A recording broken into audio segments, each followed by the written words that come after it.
This is Behind Closed Deals. We'll be chatting with multifamily maestros, Uncovering their strategies and unraveling the latest market happenings. bringing you intel you can't buy.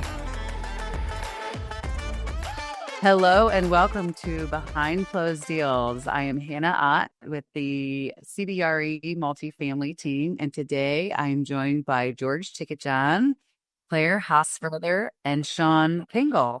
And George and I have been around a while. George has been selling apartments in the Midwest for 40 years, and I for 25 years. But you may not know Claire and Sean as well, and they are leading our effort in Louisville. And so we're excited to talk today. We're going to be talking about Louisville, and you're going to also get to know a little bit about Sean and Claire a little bit more. So Claire, introduce yourself and tell us what your current role is. I'd love to hear a little bit about your personal background, kid, and a background of how you got into brokerage. So I am a senior associate on the team. I've been on the team for a little over 4 years now. Before multifamily brokerage, I was in retail leasing. I worked for Simon Properties. Their headquarters is in Indianapolis. So learned a ton there, but wanted to get into multifamily. As far as personal background, I graduated from Indiana University. Go Hoosiers. It's been fun to see them be so successful in sports recently. And I had a baby this year, so that's probably the most exciting thing that's happened to me by far. She's great. So Tell us more. Charlotte, she's 5 months old and she's amazing. So busy at work and busy at home. So it's been good.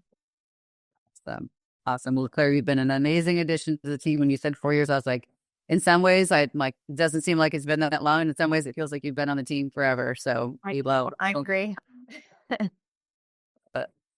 Sean, introduce yourself. Love to hear similar things about you. Yeah. My name is Sean Pingel. I've been on the team for coming up on 2 years. I joined in January of 2024. Prior to that, I was an intern and then a part-time employee at a local developer here in Indianapolis. I went to school at IU Indianapolis. At the time, it was IU+KY. So I was the last graduating class. And I was in the real estate program. I studied finance and real estate, and I loved that. Took a real estate class as an elective, and immediately knew that's what I wanted to do. And then I started an internship, and the rest is history. So I've really enjoyed being on the team. I'm originally from Mishawaka, Indiana, so up by Notre Dame. Came to Indianapolis for college, and I've been here for 7 years now. I love it, and I also have a baby on the way. So my wife is due in January, and we're really excited about that. Couldn't be happier. And I know before you ask, we did just find out the gender, but we're keeping it a secret. So you can all find out in January. We've all been trying to read Sean's face and figure out if we can figure out the gender of the baby. We're trying to respect his privacy, but we all spend a lot of time together. So it's hard to not probe a little bit more, but exciting. It's awesome to have young blood on the team. About half of our team is kind of 30-ish and under, which is exciting. It's a great mixture. Just adds a lot of life and energy to the team. And so, George, I'd love to hear from you on your history in Louisville and tell us about kind of what we're doing in Louisville now and what we've done in the past. Well, contrary to how it may look, I'm part of the 30 and under members of the team. So I'm still learning my way around brokerage. Your hair is telling the truth, sir. No. So I started my brokerage career with CBRE in 1984 and working in Indianapolis. And by the mid-90s, there were opportunities in Louisville, and there weren't really any brokers in Louisville selling apartments, certainly not consistently. So I started working on selling properties in Louisville in the mid-90s, all the way through until the mid-2000s when we formed a boutique firm and left CBRE and just sort of took a break from working in Louisville. And since it's a long story, I won't get into it, but the team has been back at CB for about 2 years, and the opportunity to work in Louisville has opened up again. So with that opportunity, we're taking my experience in Louisville, but Sean and Claire have spent quite a bit of time the last 12 months getting to know Louisville, the Louisville apartment market, the players in Louisville. And so, as you can tell, our plan is to be very active in Louisville for the next 30 years or however long Sean and Claire hang in there. So we're excited to do it. Louisville's a very cool market. Some really good people in Louisville, and looking forward to reconnecting with those that we have not already reconnected with. Yeah, we're excited to have the opportunity to be able to do business in Louisville again. As you said, our team is really active throughout the Midwest. We'll sell anywhere from 40 to 50 deals a year. And they range from, we do brand new trophy assets, we do workforce housing, we'll do B-class deals. And so our secret sauce is the team that we built over the many, many years, starting first with George 40 years ago and then building since then. And so we offer a full level of service that we believe is not available out there with other teams, just because they certainly don't have the back office and the capacity. So I'll ask Claire and Sean, what is your vision for our business in Louisville over the next 5 years? My vision is just that we bring, everything that you just mentioned, the asset that this team is covering Indiana to the Louisville market, and just enhance the level of service that we're able to offer and expand into all of these new markets. Hannah mentioned our team. We've got Joey on our team who handles everything from when a buyer is awarded to prorations, all the due diligence. So she really handles that closing process.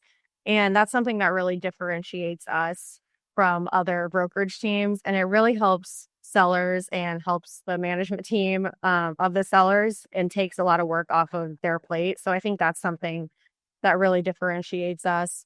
But yeah, I guess for my vision, just bringing our market share in Indiana into the Louisville market over the next 5 years. That's what I'm really excited for. Sean, what about you? Yeah, absolutely. All more the same. I'm particularly excited about our CBRE Midwest network. So we've got Indiana, Kentucky, and Ohio. Our team base, most of us sit in Indianapolis. We've got folks sitting in Columbus, and then Kurt and his team in Cincinnati, and Jamie's team at Cleveland. And between all those teams, we're able to have a very strong network of the most active buyers and market information. And so I think we're able to provide a very high level of service and real-time information to provide a lot of value for our clients. And then our partnership with KO and Cole and Nashville and their team has been incredible. So I really am excited about what we're able to provide for people, and I feel incredible bringing that to Louisville, and I'm excited to see what we're able to do. I guess my vision for the next 40 years is, like we are in Indiana, to be the number one team in Louisville. So I'll say it. You said it. So just to add on to the benefit of the team and its nuance, but we've got folks with a lot of experience and a lot of relationships, and we've got some and hungry folks. So what we bring to a sales opportunity, to an owner who wants to sell, is the experience of underwriting, doing upfront due diligence that the long-term experience like Hannah and I have bring. And we also bring some young teammates who are going to make just a ton of calls, because the market has changed in the last year or two. And unlike a few years ago, properties do not sell themselves, especially to maximize pricing. So it does require a pretty intensive effort of calling a lot of people, and it is not always clear up front who the best buyer is. So we have a team, we work on things together, and we have multiple people making the sales effort successful. Right. All of you guys have mentioned underwriting, and we would be remiss if we didn't mention the strength of our analyst and underwriting team. So we have 3 people that sit in Indianapolis that only work on our deals. So all day, every day, they're working on underwriting properties that we're valuing, putting together detailed package financials, doing tax studies, updating rent comps, doing other expenses and other research. So we'll do about 100 BOVs this year, which is we did a little more than we did last year. We did just over 500 last year. We'll do a little bit more than it this year. And the benefit for an owner is that all of those underwritings and BOVs, we're getting data and information from real financial statements. So our expense studies are very robust and they're based on real information. We're getting information on how other properties are operating from a concession standpoint, from a vacancy standpoint, seeing what's really going on in expenses. And we can utilize that information because most of those don't actually turn into business. It used to be the conversion rate was closer to 30%. But now that, and we're doing more BOVs as asset management and as part of our relationship with other owners. But one of the big reasons that a lot of those are not turning into business, we are, knock on wood, fortunately not losing them. Sometimes we lose to competitors, but it's not that we're losing them to competitors. It's that owners are deciding they're not satisfied with the pricing. And so they're taking a wait approach.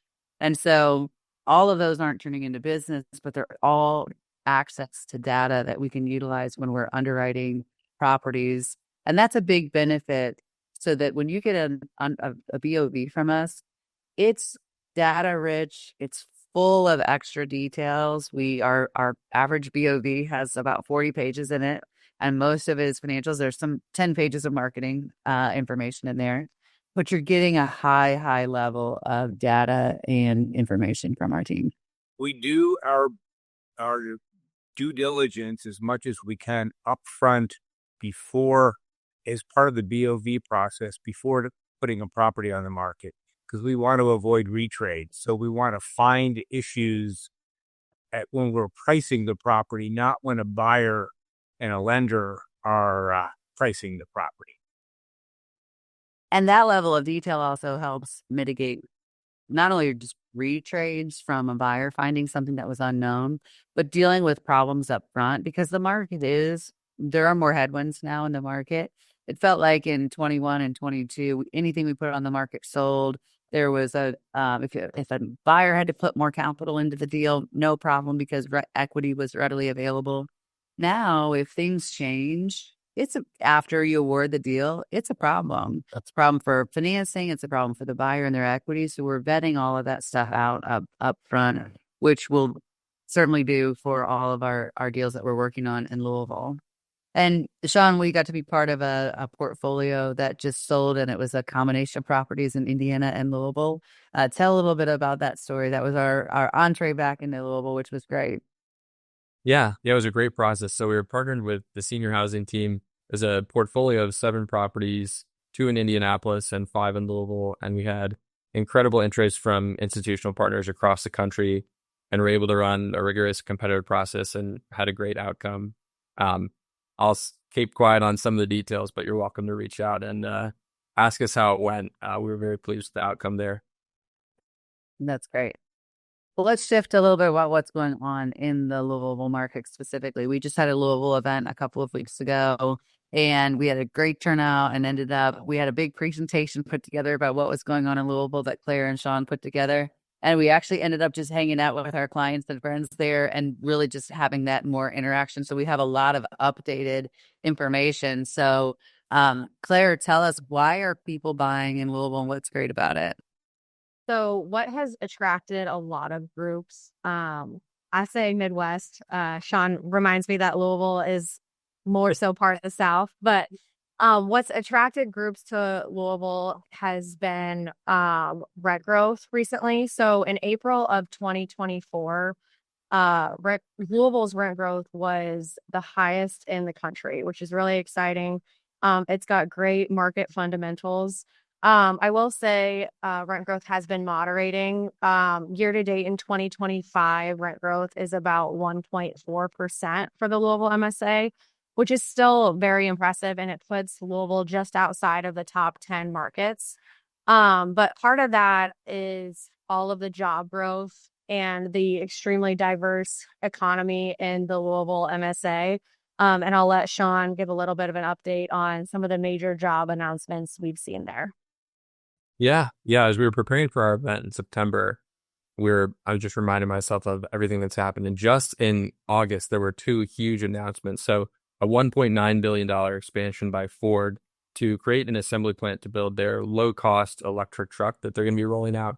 And that investment alone is going to create 2,200 jobs.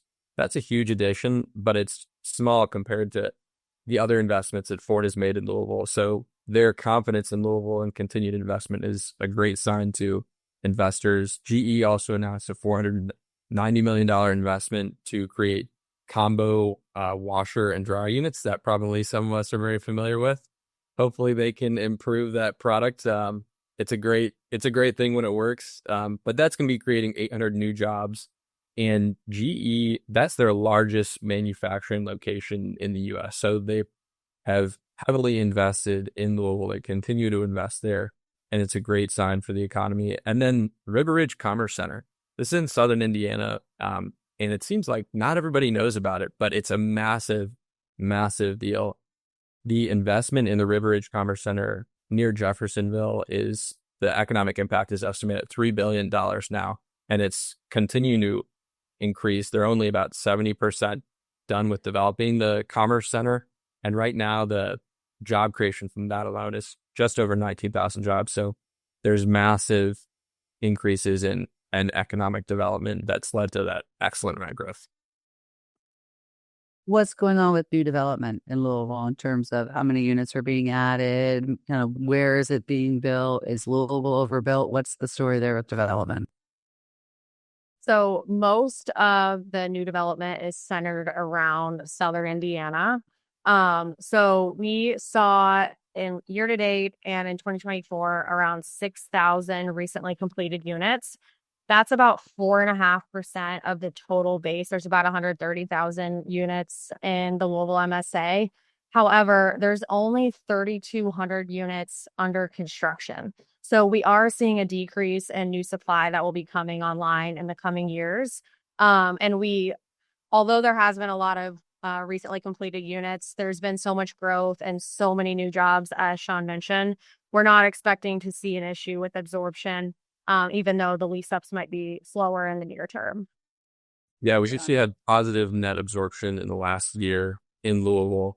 And there are different pockets where there was a significant amount of delivery. So Southern Indiana would be an example of that. But even in Southern Indiana, there was net positive occupancy change. So Jeffersonville, Clarksville, New Albany continues to be very strong. And I'm really excited to see more of the rent growth that happens in Jeffersonville because the supply pipeline has really dipped off. So there's no expected deliveries in 2026 or 2027. So I'm excited to see the rent growth story in Southern Indiana. And then there are a few other submarkets that have performed really well. The East End, of course, has a long time been a top performer, continues to be a top performer at 2% rent growth in the East End submarket last year.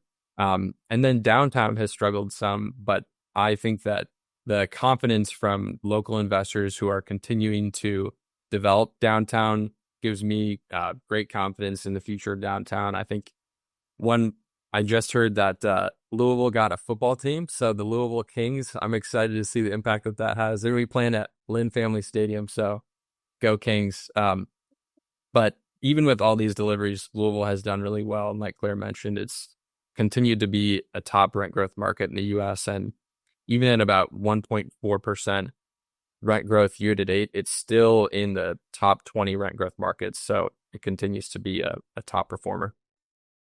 Who are some of the developers down there? Got LDG, Denton Floyd, Highgates are some of the top developers in Louisville.